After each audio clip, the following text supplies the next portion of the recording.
अफगानिस्तान को भारत से 26 साल पहले ब्रिटेन से आज़ादी मिल गई थी, तब ये देश जिस तरह बदल रहा था उसे देखते हुए कहा जाता था कि आने वाले समय में ये देश एशिया का सबसे आधुनिक देश होगा। यहाँ की महिलाएं तेजी से मुख्य धारा में शामिल हो रही थी। फिर कैसे बदल गया इस देश का भाग्य? अफगानिस्तान एक ऐसा देश जो कुछ दिनों से सुर्खियों में बना हुआ है। क्या है इसका सच, शायद किसी को नहीं पता।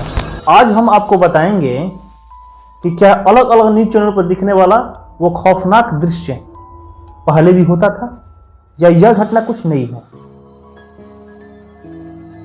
अगर आज की परिदृश्य की बात करें तो कोई भी अफगानी आतंकी तालिबान का शासन स्वीकार नहीं कर सकता। इसके पीछे का कारण सबको पता है, परंतु शायद ही आपको पता होगा कि 1919 में ब्रिटेन को युद्ध में हराकर अपने देश को आजाद करने वाला अफगानिस्तान में शांति क्यों नहीं है? वो इतनी आसानी से आतंकी तालिबान का गुलाम कैसे बन गया? यह प्रश्न सभी के मन में उठना लाजमी है, जो आज भी अफगानिस्तान को कि ऐसी कौन सी रहस्य है सुकून से जीने नहीं दे। महाभारत की कहानियां जो शायद कुछ लोगों को मजाक लगता है, लेकिन आप यह सुनकर दंग रह जाएंगे कि अफगानिस्तान की घटना का संबंध सीधे महाभारत काल से है। कुछ नास्तिक भले ही हिंदू धर्म ग्रंथों को मनगढ़ंत कहानियां बताते होंगे, लेकिन हमारे धर्म गुरुओं द्वारा लिखी गई एक एक वचन का लोहा पूरा विश्व मानता है। वो चाहे विज्ञान क्षेत्र हो या इतिहास, दोनों की उत्पत्ति हमारे वेदों से ही हुई है।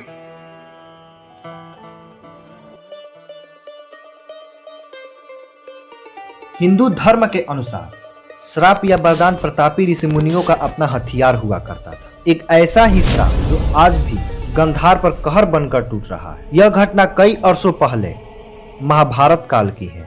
एक ऐसा विनाशक युद्ध जो कौरवों के साथ साथ षड्यंत्रकारी शकुनी के कंधार को भी अपना शिकार बनाया।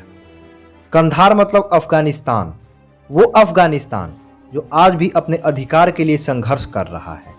अफगानिस्तान की संघर्ष की कहानी कुछ इस तरह है। 1919 में तीसरी एंग्लो अफगान युद्ध में जीत से स्वतंत्रता मिली। 1933 से 39 वर्षों तक जाहिर शाह ने देश पर शासन किया और 1979 से 10 साल तक सोवियत संघ का राज विरोह में गृह युद्ध।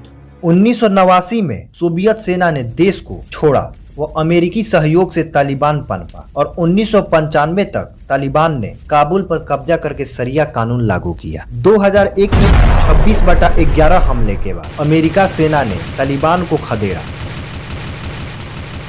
और 2014 में नए संविधान के बाद अफगानिस्तान में पहला राष्ट्रपति चुनाव लड़ा गया और 2015 में नाटो सेना के वापस जाते ही तालिबान ने फिर शुरू किया हमले और 2021 में अमेरिकी सेना को लौटते देख तालिबान ने दोबारा सत्ता काबिज की।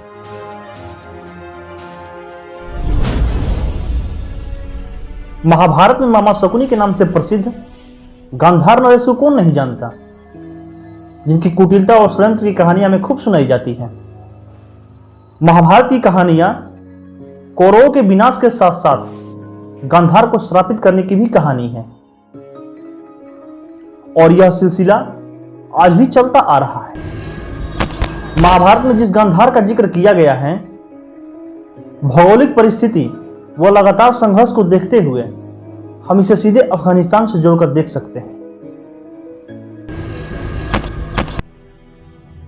जहां पर अपनी सुरक्षा की बात करना भी बेवकूफी है। क्षण पल पल में यहाँ की परिस्थितियां बदलती रहती है। यही नहीं, यह कहानी अफगानिस्तान की इतिहास बयां करती है। आखिरकार कालांतर युग से चली आ रही इस कहानी में गंधार कैसे बना कंधार, इस बारे में काफी कुछ वेद व्यास जी के महाकाव्य महाभारत में बताया गया है। करीब 5500 साल पहले राजा सुबल गंधार पर राज करते थे। उनकी पुत्री का नाम था गंधारी का विवाह हस्तिनापुर के राजकुमार धृतराष्ट्र के साथ हुआ था। गंधारी का एक शकुनी नामक भाई था। पिता के मृत्यु के बाद गंधार का सारा राजपाट शकुनी के हाथों में आ गया। भीष्म पितामह ने राजा सुबल के पूरे परिवार को नष्ट कर दिया था, तो उनका बदला लेने के लिए शकुनी ने कौरव और पांडवों को आपस में लड़वाकर पूरे हस्तिनापुर का नाश करने की साजिश रची। अपने 100 पुत्रों को खोने के बाद गांधारी ने क्रोध की अग्नि में जलते हुए मैं तुम्हें श्राप देती हूँ। इस तरह से इस महायुद्ध में मेरे कुल का अंत हुआ, ठीक उसी तरह तुम्हारा। शकुनी को यह श्राप दिया था, मेरे 100 पुत्रों को मारने वाले गंधार नरेश, तुम्हारे राज्य में कभी शांति नहीं रहेगी। ऐसा माना जाता है कि पांडवों के हाथों पराजय के बाद कौरवों के सैकड़ों वंशज अफगानिस्तान में आकर बस गए थे। यहां उन्होंने अपने शकुनी मामा के प्रांत गांधार में आकर शरण ली थी और फिर धीरे धीरे इराक और अफगानिस्तान में आकर बस गए। अब सबसे बड़ा प्रश्न, गांधार यानी अफगानिस्तान में हिंदू विलुप्तता और मुसलमानों के वर्चस्व की कहानी क्या रही होगी? यह जानने के लिए हमें इतिहास का पन्ना पुनः पलटना होगा।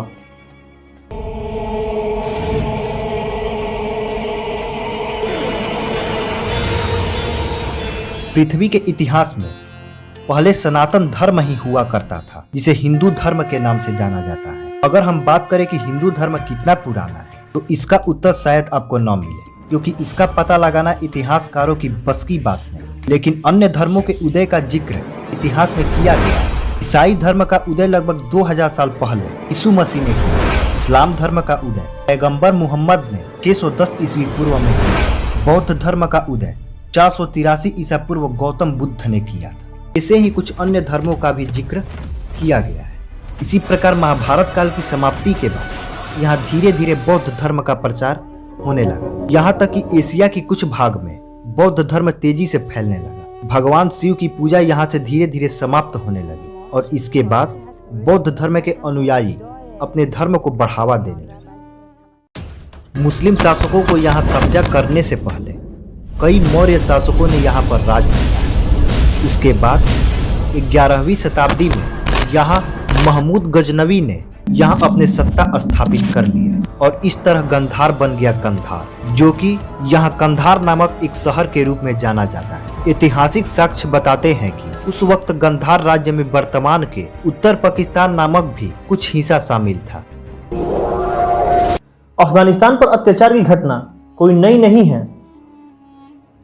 यह कई बार दोहराई जा चुकी है और हर बार आम जनता इसका शिकार हुआ है।